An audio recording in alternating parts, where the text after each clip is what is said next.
కొణిదెల పవన్ కళ్యాణ్ అమ్మ కడుపున ఆఖరివాడిగా పుట్టిన అందరికీ మంచి చేయాలి, మేలు జరగాలి అనే విషయంలో ముందువాడుగా ఉంటాడు. తన గురించి కంటే జనం గురించి ఎక్కువగా ఆలోచించే మనస్తత్వం నా తమ్ముడు కళ్యాణ్ బాబుది. ఎవరైనా అధికారంలోకి వచ్చాక ప్రజలకు ఏదైనా చేయాలనుకుంటారు. కానీ కళ్యాణ్ తన సొంత సంపాదనని కౌలు రైతులు కన్నీళ్లు తుడిచేందుకు ఖర్చు పెట్టడం, సరిహద్దు దగ్గర ప్రాణాలొడ్డి పోరాడే జవాన్ కోసం పెద్ద మొత్తం అందివ్వటం, అలాగే మత్స్యకారులు ఇంకా ఎందరికో తాను చేసిన సహాయం చూస్తుంటే ఇలాంటి నాయకుడు కదా జనానికి కావాల్సింది అనిపిస్తుంది. ఒక రకంగా చెప్పాలంటే సినిమాలోకి తను బలవంతంగా వచ్చాడు, రాజకీయాలు మాత్రం ఇష్టంతోనే వచ్చాడు.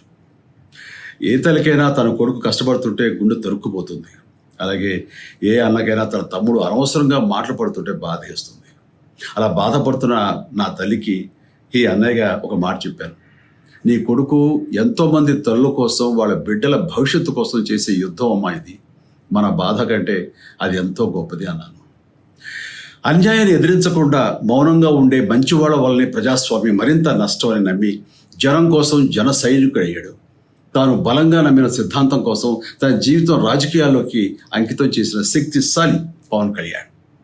ప్రజల కోసం, రాష్ట్ర భవిష్యత్తు కోసం ఆ శక్తిని వినియోగించాలి అంటే చట్టసభలో అతని గొంతు మనం వినాలి. జనమే జయను నమ్మే జనసేనాని ఏమి చేయగలడో చూడాలంటే మీరు పిఠాపురం ప్రజలు కళ్యాణ్ని గెలిపించాలి. మీకు సేవకుడుగా, సైనికుడుగా అండగా నిలబడతాడు. మీకోసం ఏమైనా సరే కలబడతాడు, మీ కళ నిజం చేస్తాడు. పిఠాపురం వాస్తవ్యులకు మీ చిరంజీవి విన్నపం, గాజు గ్లాసు గుర్తుకి మీ ఓటు వేసి పవన్ కళ్యాణ్ని గెలిపించండి. జై హింద్.